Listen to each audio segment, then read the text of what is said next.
Olá, pessoal. Hoje nós temos uma novidade.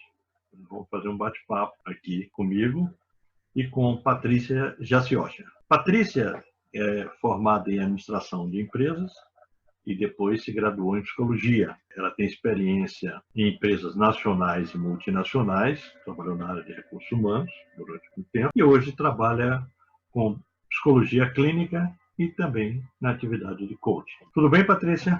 Oi, Humberto, tudo bem? Vamos começar o nosso bate-papo com uma pergunta bem provocativa, né? O que é um psicopata? Sim, você escolheu um tema que eu acho bem desafiador falar, né? Conversar sobre. Porque o psicopata, quando a gente vai pensar, tem uma ambiguidade no sentido de, ao mesmo tempo que é interessante, que eles são enigmáticos, envolventes, tem um lado, quando a gente lembra das ações e das coisas que são feitas, assim, serem ações que prejudicam quem está perto, que traz dor, sofrimento para outras pessoas, e às vezes são ações devastadoras, cheias de brutalidade, de crueldade. Então, falar sobre psicopatia, eu acho um desafio, eu acho um tema difícil de falar. Eu acho que assim, você está escolhendo um tema importante também, justamente porque não se fala muito, né? Então, é um tema que a gente vê, vive, convive, mas não se conversa muito. Então, assim, um psicopata, primeiro acho que a questão da palavra, né, psicopata, esse nome é um nome do senso comum, porque o nome técnico seria transtorno de personalidade antissocial. Então, um psicopata, Patrícia, seria alguém com transtorno de personalidade antissocial. Teria um transtorno de personalidade antissocial, seria isso. No comum, a gente chama de um psicopata. Né? Isso, esse é o nome do diagnóstico, né, quando é dado um diagnóstico. O diagnóstico por si só, né, já apresenta aí uma ambiguidade na forma que ele é construído, porque o transtorno de personalidade antissocial é antissocial, mas não no sentido de não gostar de se comunicar, de ter inibições, de ser uma pessoa cheia de constrangimentos. É o contrário, né? É alguém que é muito eloquente, que fala bem, que gosta de seduzir, não tem constrangimentos e inibições. Então, é alguém com uma capacidade de cativar as outras pessoas muito grande. E é engraçado, como você falou, com esse nome, antissocial. Para uma pessoa que é altamente social, ou sociável, por assim dizer, cuja característica principal seria... Por falar em características, você já mencionou algumas aí, que mais de características poderia ter essa pessoa que tem um transtorno de personalidade antissocial? Eu acho que essas que eu mencionei, elas são bem marcantes. Eu acho que assim, os psicopatas, né, eles têm uma questão assim, na necessidade de dominar, né, nessa medida do domínio, que é algo muito forte. São pessoas com uma habilidade, uma lábia, né, com lábia, uma habilidade de convencer o outro a seguir o caminho que ele quer. Né? Então, é cheio de habilidades de comunicação, de poder de persuasão, com boa fluência verbal. Eles são, às vezes, invejados, né? São muito invejados no sentido de terem características que, para a nossa sociedade, para o nosso momento, são características positivas, digamos assim. Né? Então, assim, um diagnóstico de psicopatia é complexo por causa dessa questão da proximidade, né? Das coisas que elas são boas, mas numa certa medida e usadas de uma determinada forma. Agora, o psicopata, normalmente, ele usa isso para ganhar o jogo dele, para, enfim, conseguir o que ele quer. Algumas características que você deu, você já até mencionou isso, né? Mas o que eu vou fazer talvez um pouco mais específico, né? Como é que a gente faz para identificar um psicopata, se é que é possível identificar, ficar com razoável grau de certeza essa pessoa? Assim, é uma coisa bem complexa, né? Não é fácil, não é tão fácil, porque eles conseguem enganar muito bem. Assim, enganam até médicos, até psicólogos.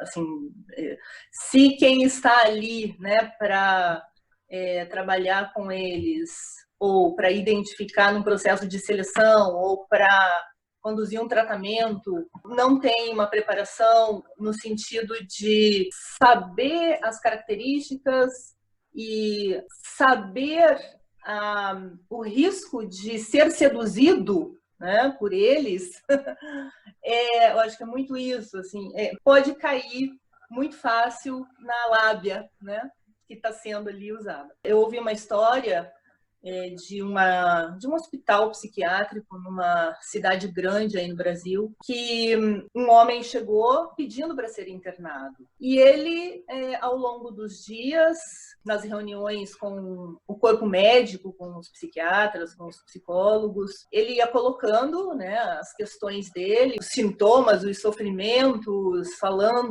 contando as histórias. E como, assim, as pessoas eram muito experientes, né? Esse corpo de médicos, eles começaram a identificar pontos que não estavam, que dava para levantar suspeita, né? Tudo se encaixava demais, né? A questão era que tudo estava muito bem contado, né? E de uma forma muito comovente, né? Assim, uma história comovente. Bom, eles, depois de um longo trabalho de, assim, tentativa de descobrir mais sobre o paciente, eles chegaram à evidência de que era uma pessoa que estava querendo se resguardar num hospital psiquiátrico porque estava com problemas com a polícia. A tua pergunta, como identificar, né, como saber que a pessoa é um psicopata, não é fácil identificar, é muito difícil. Mas eu acho que você já deu uma resposta que funciona muito bem.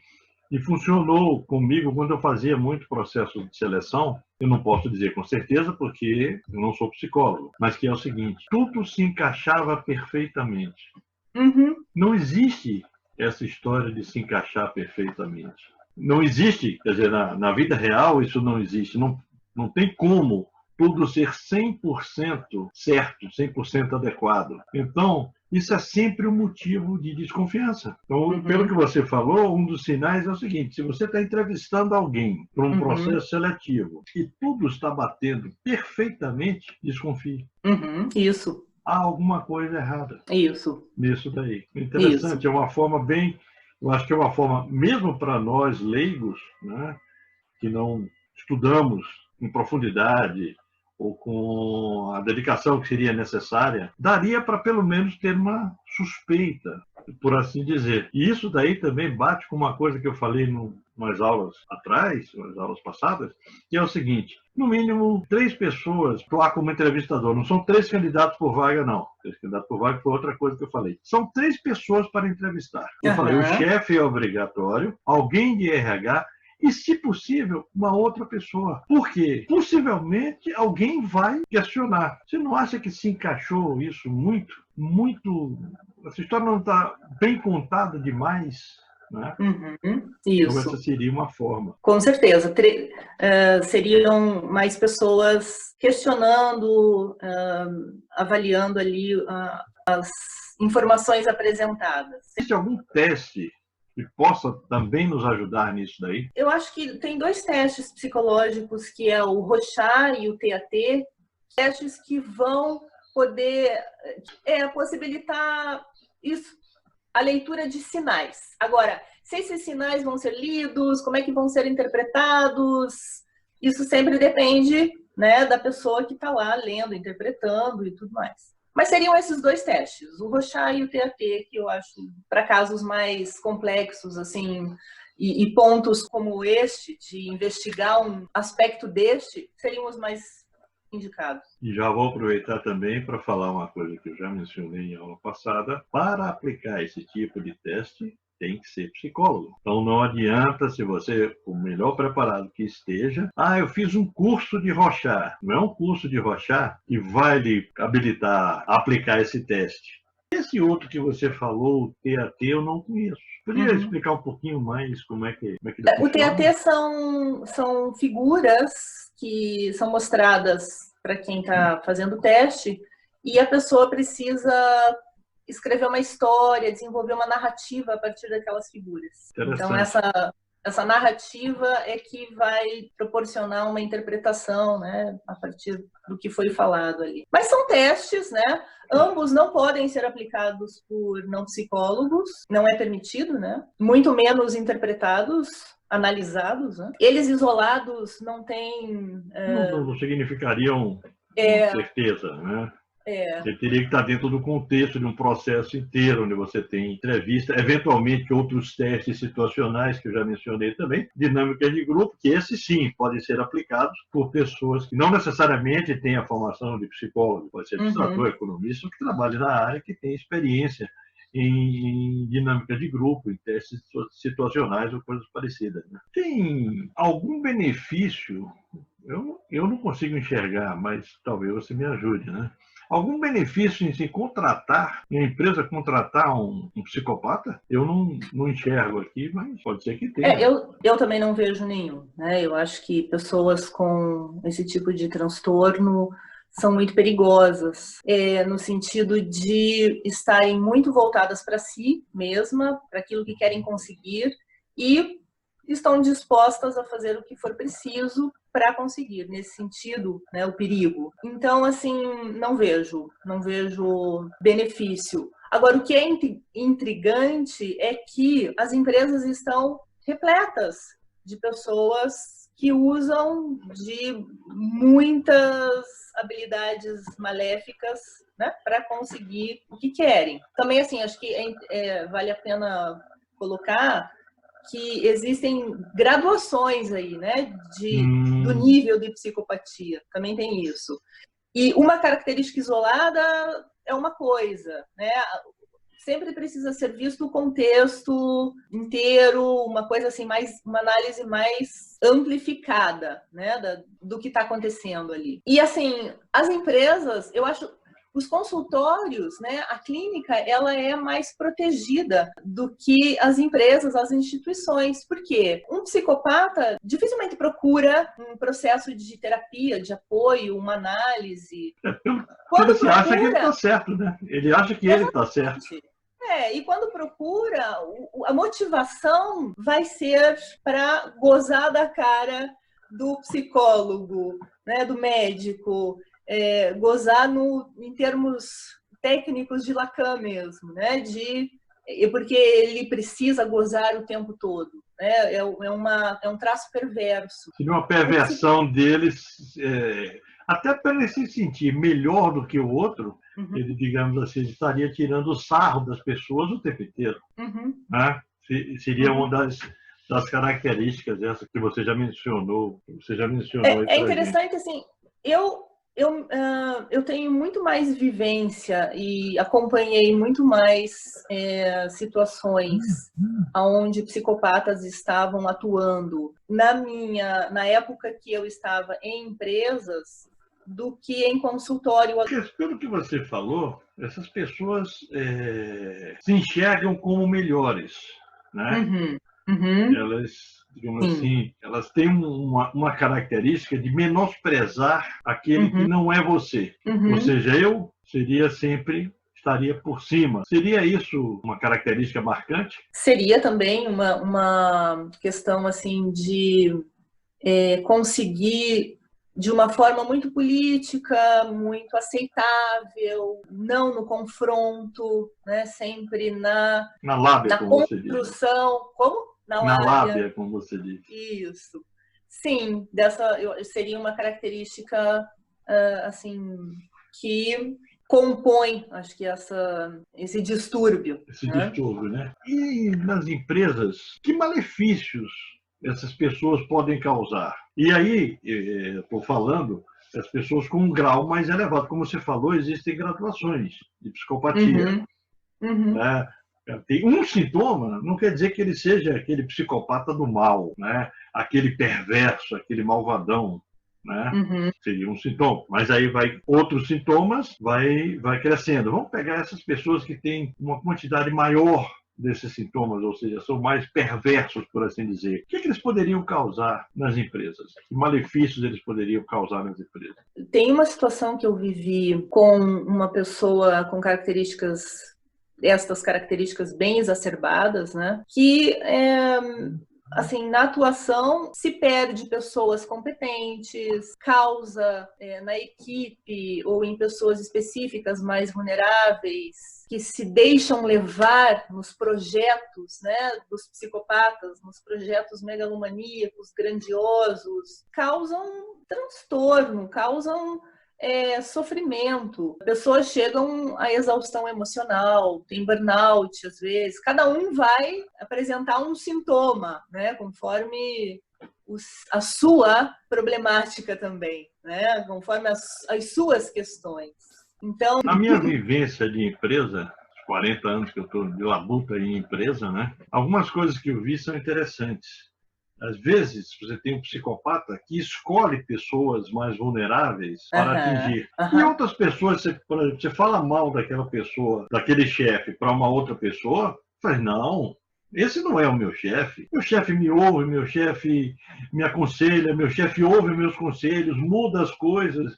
Você fala para essa pessoa mais vulnerável que está sofrendo muito com o assédio, digamos assim, desse chefe, e fala, meu Deus, toda domingo de noite eu já começo a chorar de nervoso porque eu vou ter que trabalhar na segunda e vou ter que encontrar com ele. Então, essas coisas acontecem nas empresas, o que gera, para mim também, um dificultador de você caracterizar. Fulano é um psicopata. Você vai ter uma corrente que vai dizer, Humberto, você é maluco. Você está dizendo que fulano é um psicopata. Tem outra corrente que vai bater palma, vai dizer, Humberto, que bom, você teve coragem de dizer que fulano é um psicopata. Então, esses assuntos são muito complicados, mas eu acho que essas dicas, isso tudo que você trabalhou, isso tudo que você colocou aqui para a gente hoje, é muito interessante e eu acho que vai ajudar as pessoas que assistirem essa nossa entrevista a compreender melhor essas questões ligadas aos psicopatas, já que existem tantos no mundo. Essa questão que você coloca de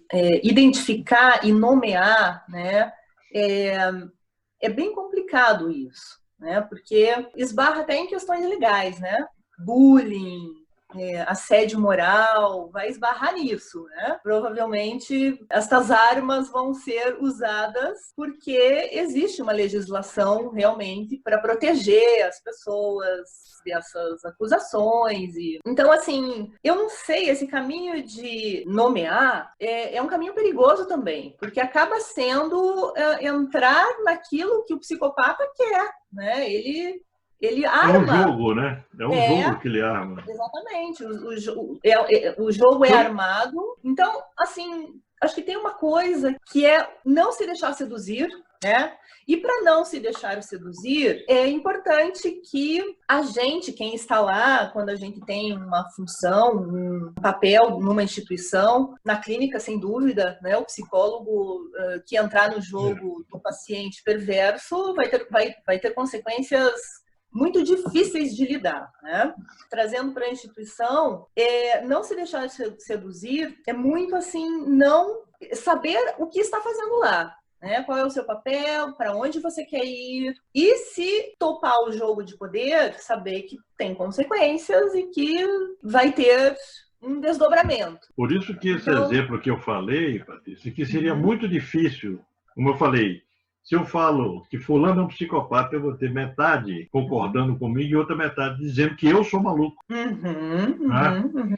Eu sofro das faculdades mentais, porque está enxergando uma pessoa e ele está enxergando outra. Então, o cuidado que a gente tem que ter é esse, como você falou, muito bem lembrado, não nomear, mas se precaver e agir de uma forma que não se deixe contaminar por essa, digamos assim, psicopatia. E vai levando o jogo, vai ver. Se não estiver fazendo bem para você, a minha sugestão é essa transferência diária ou mude de emprego. Não comprometa a sua saúde física e mental por causa de um emprego. Por isso que eu acho que a receita, né? O Freud dá uma receita em correspondências que ele troca com um colega de trabalho. É uma recomendação falando assim que o melhor que pode ser feito é cada um, né, de nós se preocupar com a própria neurótica, né? Então, se ocupar da sua própria neurótica. Da sua própria neurose. Né? Isso. Eu acho que é isso, né? É saber muito de si, né? E querer saber de si. Até porque, Humberto, acho que uma outra coisa muito importante é que todos nós temos traços de perversão. Muito forte, não tão forte, em alguns momentos mais, mas negar isso, não olhar para isso, se considerar o santo, né? Uma pessoa que só ama, que não odeia, que não tem raiva, é perigoso, porque nós temos. Então, é melhor olhar para isso, né, e decidir o que fazer, como você vai usar, o que você vai fazer com aquilo de perverso seu, do que deixar por conta do inconsciente, simplesmente, né? Então, acho que a análise dos atos, querer saber sobre a própria vida, sobre os próprios desejos, os próprios interesses, se questionar é sempre um caminho bem bacana para nós humanos. Eu acho que o Freud pegou uma carona nessa frase dele, nesses ensinamentos dele, de uma coisa que assim, há 3.000 anos, há mais de 3.000 anos, no oráculo de Delfos, existia na entrada, o oráculo de Delfos ficava na Grécia, conhece-te a ti mesmo. Então, se você se conhece bem, você conhece as suas neuroses, sabe do que você é capaz, sabe do que você não é, sabe que você é bom, de você não é bom e por aí adiante. Isso. Pati, mais algum comentário, alguma coisa? Não, acho que é isso, Humberto. Então, eu quero agradecer e, aproveitando, já que nós falamos de Freud, lembrar que essa entrevista é internacional, porque a Patrícia está na Áustria, que é a cidade de Freud. Então, você veja que nós estamos da Áustria para o Brasil. Então, aqui da cidade dele. E aí eu quero agradecer muito, muito mesmo, que foi uma colaboração fantástica e vocês dedicar esse tempo seu para nos ajudar e ajudar também as pessoas como um todo. Muito obrigado, Pati, e até uma hora dessa. Obrigado, Humberto. Até. Tchau. Tchau.